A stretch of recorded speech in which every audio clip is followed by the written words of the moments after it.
Abusuafo Yamakwaba Elmatanase Edemoba Elimes Youth Platform. Elimes Youth Platform is a subsidiary of Youth Alliance for Development. The Jumeku no ne say ohwe emebunu yedie eka emebunu asem ema wo mo. Eno nti said the mpani akato no say o ma bi adaachi ejina emebunu so. Eno nti na sa NGO we say aba omo de nyamfa so nti eno mo bae. Na mmom de ne so mbehwe na emebunu adiye. Eno nti sa afi na de wafidie ato ase ya onye mfonso onye mistake. Bebia wo no di adwa na gimre na hweme. Mi ambedi dwumadi ho chia me din de Bedin Donko Patrick ubetimi afre me Uncle Jambo. Ene topic a yehwe anasa se ma kasa fa ho building young entrepreneurs. Se yehwe Ghana ha se ya anasa wiase omo do so pa emebunu enso ye ba bibrem ha se ya omo so na ebre pa.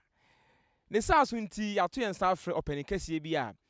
ofiri ase se oye adwuma no no kreni na nyefie no wo fom. Enso nyame adaroma ene efutu nti ene ono ankasa timi ade ne ho. Ye ne be wudi nkomo ne abusa no ekwan ofa so building ne ho se ebibrem abofra no wo si so wan fa sikani bre ene yanom niam bi ensine ne so. Eno nti yina ye join ne na ye ma opening kase akwaba. Edin a frɛ no Mr. Ernest Obin Arthur ono na CEO Send Consult as our founder Arthur and Sons Printing Press new edubiase openi akwaba na Arthur and Sons Printing Press ekwan be na efa so ebai yo me da se Arthur and Sons Printing Press adwuma ye papers ho adwuma mfen say ye invitation cards publication o pese o three book etimi gather books ni na type editing bibia wi na de afa fidiem ai bibia produce my book na said ya hu abonten a ye no ye funeral posters ye nyoma bebre but at sense by the year 2003 after semi secondary school as me to school 2003 we school na 2 months pepe na me be adwuma at Science Computer Printing Press no be ijina ho mami 2 months na obeka se na unya sika wa henfa on say we are say share sources of finance to entrepreneurs for entrepreneurs amusi so family friends finance na one and ebia savings unim eho no ye bedru ho minim de nti ya me do akosha se free Arthur and Sons be say edi kan bo Arthur and Sons na ya ba how to build the young entrepreneurs nti ye no na me wani so ade hunu bi na me ne efiefo di hu nkomo say na mpese me ye nti ye ho na say that time 2003 sika me nya de start ye 1000 Ghana and that sika me be ka 1000 Ghana which is 10 million ana me de kwato to mfidie ne bibia na me de be start abusuafo se ohun se empanin se mo kan se suta ketekete ema hobre na fe de ate ase little drop of water make a mighty oceans afei na ye be dive into our topic building young entrepreneurs ebibrem ha se no ye ka se ye ma obi a building ne ho na ono ankasa de ne ho a aya na challenges ewum ye ni Mr. Obin Arthur Ernest ebedi san komo no ni ahwe ne challenges the ofe man san ne obe CEO a ono ankasa ede ne ho Mr. Ernest ekwan be so na ofa ya utime build wo ho minim se enye da krope na sorry ya se obe CEO me pese o mama the genesis of your journey okay answer obi betime be yes o friend ho CEO ana say waye adwom pani no nipa na se wo tena ase no nya ni suade hu no ani suade hu no ne se wo betena ase na wahu se ade we na mpese meye na watena ase hu se ade we se me ka se meye a afi baako afi mienu afi miensa ne daachi be kogusi se be wie yi ana se wie yi se wo hwe na se ne daachi after 1 year after 2 years after 3 years na se enkosi ba bia dia na wo de saa adwene na pese wo fae no na de ato nche na wasan afa foforo enti ansa obetumi abeye obi a wo bɛda adwuma no na ɛsɛ sɛ wotumi de ɛnyɛma bɛyɛ mmiɛnsa ɛnan bi si w'ani so na wode ne nyinaa agu apono so na wohwɛ mu deɛ ɛwɔ fapem papa na wode saa fapem no ɛde saa ɛde yɛ adwuma nti saa na mesi a mede start m'adwuma. Fapem papa, a good foundation. Na sɛ wohyɛ aseɛ no memusa saa bɛn na woka sɛ fapem papa na flashy phones ne ɛnɛ smart nneɛma na ebi ni hɔ saa bɛn na. Oh, that's that. That time no deɛ na phone koraa deɛ phone boot koraa na ɛho ɔden ɛna yɛka computer koraa na computer ɛho ɔden sɛ me nsuro maka na hɛ sɛ taata na me bi adwuma no na adanse mam ha oyi no adu bi ase ɔbo ase bɛkwae koraa na ebi ni hɔ na ofuru hɔ a na okukuma ase nti na yɛ ɔbo ase koraa sɛ na yɛ wɔwɔ ase na ɛwɔ saa areas we nkwa na nti na me as young as I was no na me move from offices okɔ adu bi ase forestry me kɔ ɔbo ase na me kɔ yɛ adwuma hɔ me kɔ kumase kɔ repair ngofo mi computers like me hu say prospect ɛwɔ technology nti na hɛ sɛ me de me ho hyem na me sua adeɛ okɔ nkɔfo office ɛkɔ repair mo computer nse wo now wo IT background ɛyɛ dia na mebunu no ɛto na asram school no yɛ nyinaa ukɔ school ayɛ se yɛwɔ subject be fɛn ICT na ɛwɔ school no ɛhɔ na me nim die nyinaa start yɛ yɛkɔ school no yɛ kyerɛ ICT ɛwɔ once in a week but me hu say sɛ me ka sɛ me sua ɛbɛboa ma babɔ mi nti me hu me teacher na wɔ kyerɛ no me ko hu no san ma no sika foforɔ sɛ me pɛ sɛ wo kyerɛ me ma ne bro dia wo kyerɛ school fo nyinaa so wagye tumedu baabi na menya yenya sika kora nti sardine na yakwa na de akɔ daada ne sɛ yɛ ba to wonye sardine na won kyerɛ but wɔyɛ yakodu baabi hu sɛ no akɔ we obetumi ayɛ ade nti wɔkɔgye adwuma kora na wɔgye adwuma na ma sɛ kɔ na kɔyɛ adwuma no ma me nti ɛno no ɛna me so me di nya experience a me yɛ na me nge kɔyɛ adwuma on na gye sika me nge hwɛ but I was na me wɔ happiness ɛwɔ mu sɛ me yɛ adwuma na adwuma na me yɛ no me wɔ anigye bi wɔ mu sɛ me yɛ adwuma no because me nu sɛ me build me ho na me de abɛbɔ bra awusuafo safe ɛna ade wɔ fidie na to ha se ya dwumadi a woni guso a wohwɛ yi anase wutie ye bia na wotwa mu bi dan akyi ɛna wote me kasa ɛyɛ LMS Youth Platform Youth Alliance for Development ɛna ɛde bae na de adwuma yi kue ɛyɛ ne sɛ ɛmabunu da achinti ɛna saa adwuma kue ɛwɔ hɔ ne de ne sɛ ɔbɛhwɛ na mabunu adi yie ɛwɔ abrabom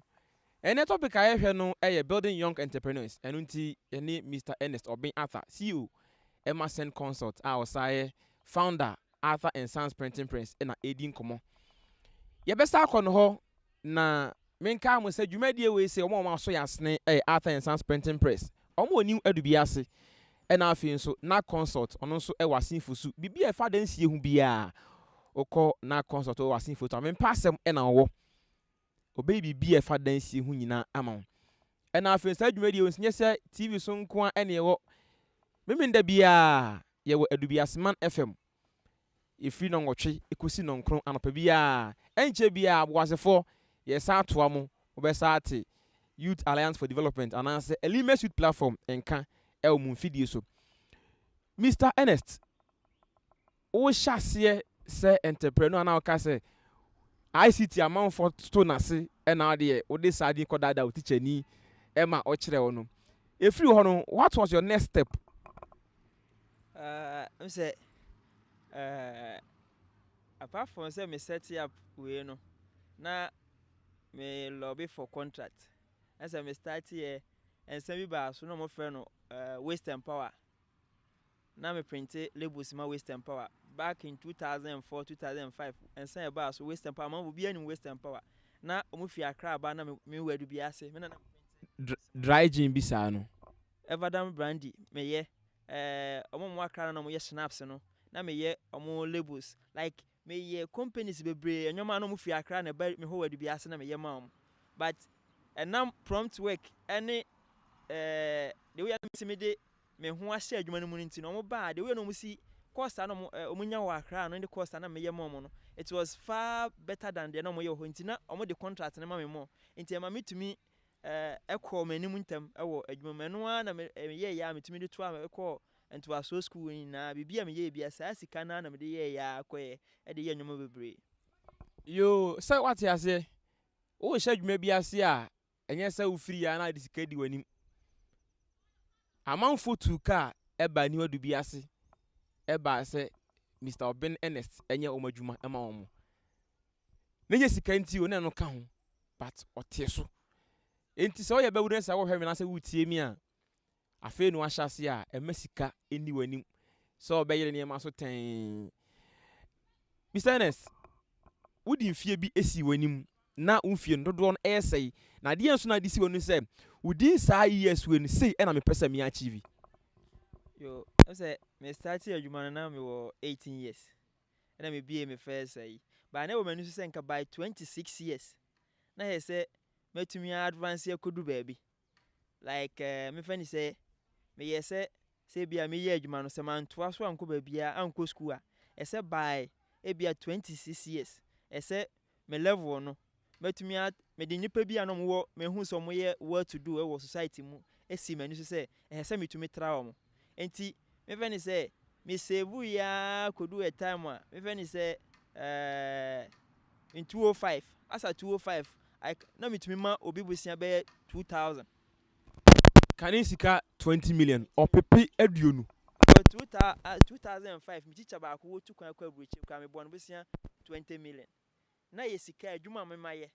saa ye na hu so misumi adwuma maye ni na me san de bi atwa plane na de twa school fees e den e de tu kwan kwa bruchi san ko ekosia nwumde a no so me san de aba ma san me de ye adwuma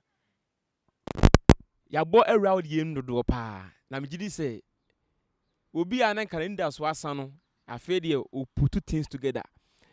Mr. Ernest afi na obi e hyase de no onye na onfiri ase sei okay I'm say you starting na afi na yebesi kwantipon ni mu so we pese obi adwuma anasa pese wo ankasa wo ye wo de wo ho na wo ye master wo adwuma mu a enyoma e pese anasa wo se wo ye no edoso one ese wutumi site opportunity enya adwuma bia ne se wo se obi tonsuo nti ye 20 wo so ko tonsuo da bi anasa wo se obi ye so me ye hia ndua dodo nti me ko ye so me anasa bia wo se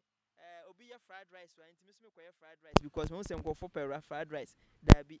wo be hwe opportunity a unique what unique ni say obia entumi enye saa de no e wo society ni mu enti eno no wo hu saa opportunity na wo watena ase analyze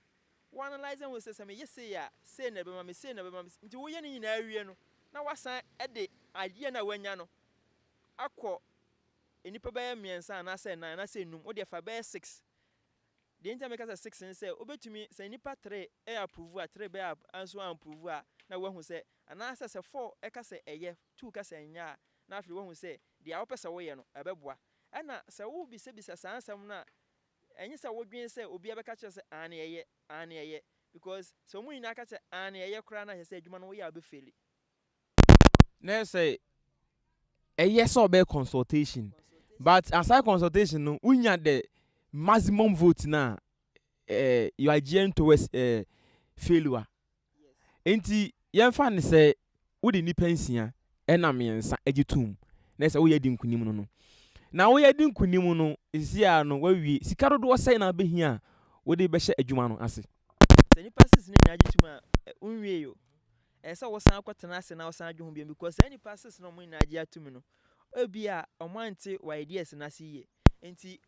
say wo tena ase na wo ankasa wo san analyze biom so obi oppose wa na be mo ba ye another critical thinking say ni adente we mo oppose ye dia na ehwe a na san kofo no mo oppose wo san bi say o ma adwene de kunti o mo oppose enti so mo oppose wa na wo ba betena ase no hwe o kan yes no mo oppose no obi a reason de ma no wo putting in together no who say no some the way ni we bom a metumi akoyese so what I say but say adwuma bia ni ho a ye wo starting capital say ye the 50 million ye the 100 million ye the 2 cedis adwuma bia ni ho etisa ebia na obi pese oye liquid soup ana say eneta cement abai ebitimi de omunsa ye no pese oye initial capital ananya krampo no ta cement no behia quarry dust e cost 1000 plus o chemicals e cost 1000 plus nti no o ka say we hia huge money no say na behia on say yes say open say o start adwuma wo hwe dia o capital betumi a start so what you say wontumi nka say open say wo yete say despite into wo kobie fm prekope say open say wo start adwuma hwe adwuma wa ho odin betumi de wa start one wo betumi awo 10 ideas a pese wo ye ni na ba be hwe dia eye less costive dia sika ketewa bi betumi a start enti say wo nya sa sika no wo de start ba ko na ne cash flow na eba no na abehwe na wo de abie de o wanim wontumi nko start de ne capital na starting capital na kese na wo wie ketewa ye bie de ne starting capital no esua na wo wie na wo nya mfaso wo mu no na wo de akobie kese sa na ye no say open say ubi adwuma bi a your friend say so ultimate draw scale of preference now who say we say na nisika no senti we na mini kan fammo na wahwe sika na wie no ye hia obi educational background sa na watimi establish no as entrepreneur na dabi entrepreneur there though you have to consult. There are two people that you have to consult for you to be a successful entrepreneur. One, a failure and a successful person. There were failure and a jumono. Ukon in chain, no could be sandy crow or yeah, a more failure. Not the why successful, so no could be sandy the corn so yeah, on his wedding. Why successful? And to Oba Betanasi, I know the sound of form you new way. And someone more kind, Eddie boom. Now who a quanya Oba Fasua obey to me a call when you said you were successful. Because you are successful, a be challenges idea or yeah, failure or yeah, or failure. So successful one come. It may be a over conube, back with faces our challenges now. Do a failure in Koya went to me, engine. And to win who challenges any penny face and I know what you have or mind towards say, sir, obstacles we will ho, and say a bar, say the Messia Bruno. So one yan sir, not say, Oka say, but who say we are successful and the Miss May, yeah. What is so I do say 100% successful now? Oh, yeah, Jumano, obey 100% successful. Oh, boy. And you may be anyone who starts here, yes, smooth that. I said, a quiet name, so your portos. And to one Namson, oh, yeah, Jumano. And you want to me, I start to say, be able to come, but I could be not, baby, I rough. enti sesi a na ehu say bibia enye smooth sa no me start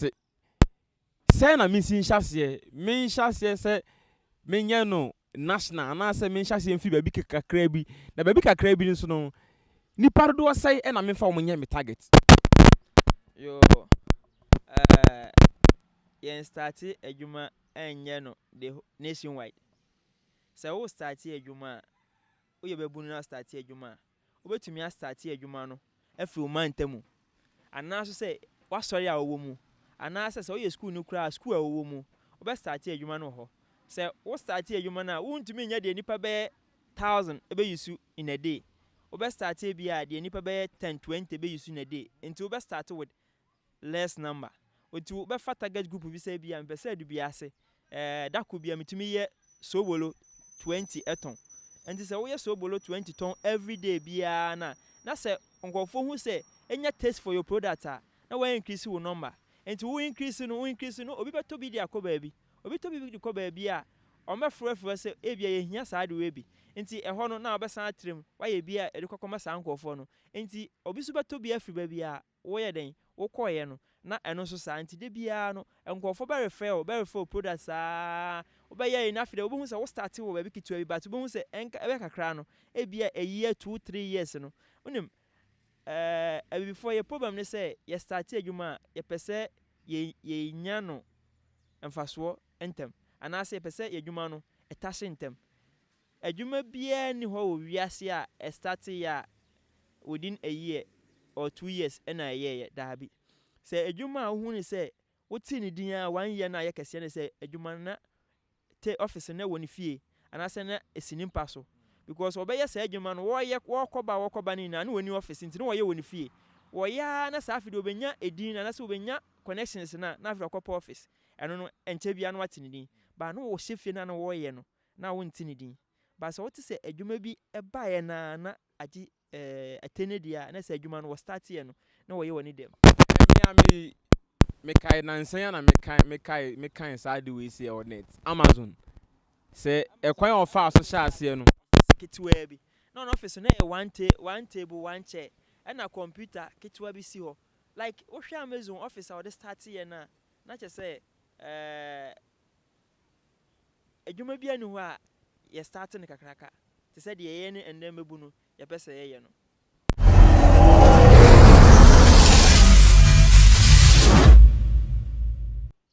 abusua ye mo akwaba se onya daje na ohwe ye ka obi mebi ana fe na de kase fidie no ato ase ana se odi bu television no ato ase unya mistake de wutie no ana se de ohwe no eye LMS Youth Platform Youth Alliance for Development ena ede bro ena topic aye hwe no eye building young entrepreneurs me guests me ni din komo eye Mr Ernest Oben Arthur Boga ena edin ankofo bebre ede frɛ no oni edi komo bebre yahwe ekwan abefa so ahyase say young entrepreneur isi ebehwe the challenges are ewum say obey entrepreneur say wan kasa obede ho say obey wadwuma Boga akwaba isi a yepese yehwe challenges are ewo being entrepreneur emu Being entrepreneur no challenges e wo do so. One, financial challenges. Two, support. Even say local support. And three, marketing. Mami din kan we mu ho asem. About financial challenges and say sika nipa benya e de bia adwuma no. Bebre ho a o wani so ade hunu sɛ obetumi abia adwuma na mmom na sikasɛm abɛyɛ problem ɛno no deɛ mɛka ne sɛ ɛyɛ normal sɛ wobie adwuma a ɛbɛyɛ wobɛnya saa financial way no because one woyɛ obi afi na abɛ start adwuma obi ani ba ɔde ne sika bɛma wo sɛ ɛnyɛ family a adwuma anasɛ bank bia ni hɔ de ne sika bɛma wo sɛ mede ma wo sɛ kɔyɛ adwuma no because wonni experience bia mami enka se mi nkyerɛw me wo some years back na me pese me establish business bi na me try letter call bank bi say oma me loan manager no hwe manimu din say I don't believe in your dreams so I will not give you the loan adentia yes because one start here wonni experience as a bank be ma wo loan say for koye bie wadwuma mu say wo ka me fen say wo book a ma cash flow like expenditure ne o fence income wotumi who say income ne expenditure ne nti say sika na wo request no wo di bia adwuma no mu a say na beba say na ebekọ na wo say obetumi atua na say wontumi ntua say ensem amanfo kan say osoro boa de oboa ne ho no eba adwuma wa ha sei nti esa wo hye bibia se na de ko kyerɛm say de ma hye ase ne say ena tie eti mo so mo moa me na me nuru ho because we start here anhwe kra obi kra be hu the way we see excel no nkasa beka say ende be gisika fa eden fa tre wadwum ba say wo kɔ say wo kɔ gisika de atre wadwum do beka kyerɛ say there be ba ono hu the way we see excel ya be pete be partner na wadi ne din aka wo din ho no hu say we kra ye ne eboa no mo be ye nipa se masise anti financial challenges no ena eno no se betumi ayi afiri ho a kyɛ sɛ ye ne kasa youth no so ye te ye living cost so obi ho a per 5 million e dia adwuma ba ne fu akita ne 5 million instead so beton phone 5 million dia start adwuma no da bi wo pese obi man 5 million no start adwuma eno no happy because me wo ba me ho a me hu sa phone akita na nya dia me ma wo sa 5 million me obi da ho kra me fa ma and two families nso support these days because obi a ayehye enti financial problems no one of the biggest obstacle in setting up a business. Two, marketing. Say we obi a afi na oba system no mu with product. Na say o product no ye was similar product and I say boni be find say is it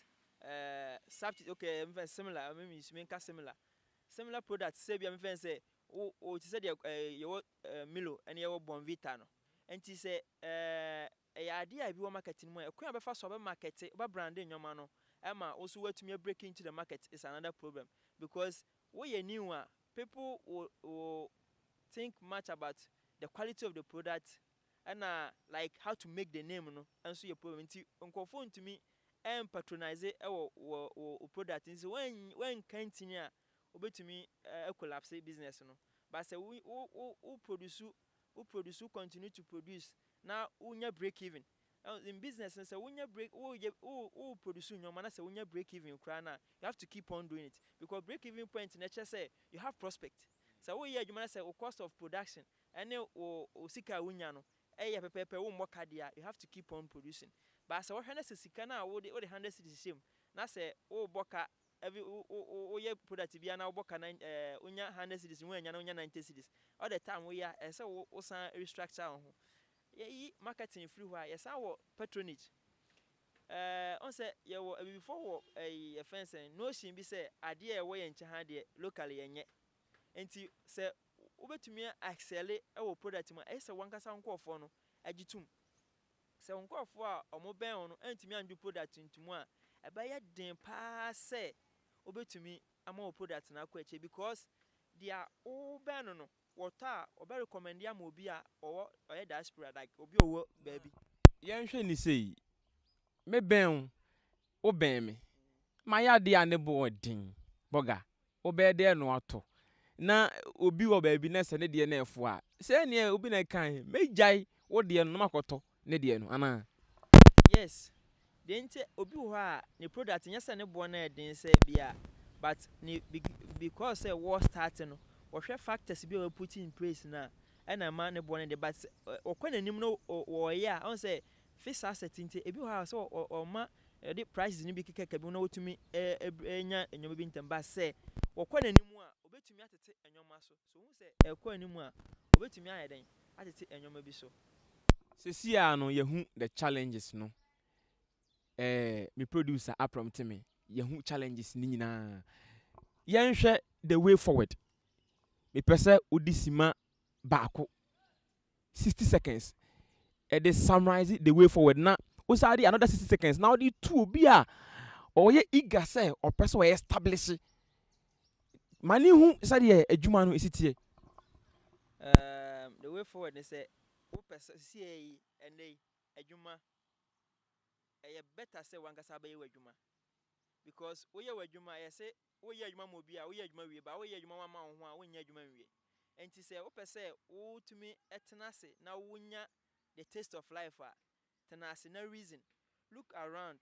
na opportunities ewo ho no there are so many opportunities in our society na yeden na yimu baako na tenase na develop sa opportunity no na fa sa opportunity no fatu anamo na de meka che mebunu ni say bibia ni ho a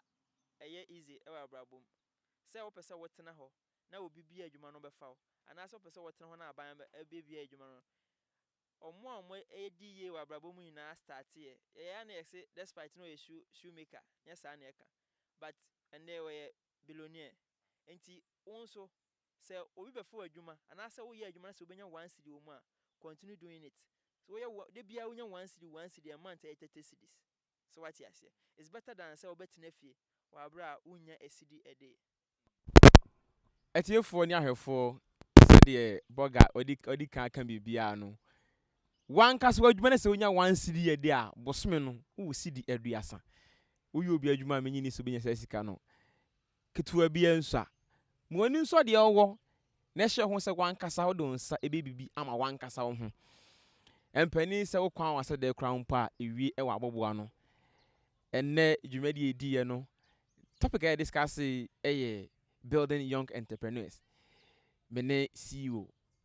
Emma Sen Consult any founder for Arthur and Sons Printing Press ND sa dwumadi midin ede Bedin Donko Patrick ubetimi afreme Uncle Jambu omo mu so dwumadi asen Arthur and Sons Printing Press and afin so na consult dwumadi bia ono de dansi hu nyema nko a eno ye se wusi dan architect bibia fa dansi hu bia o wasifo su mempa asem uburu an officer bibia opebia no be ma na afin so Arthur and Sons Printing Press oni odo bia ase old police station ho a bibia fa printing hu bia obaya ma na what you say ne hia me Bedi Nonko Patrick na ye ne mebunu eni ahia medase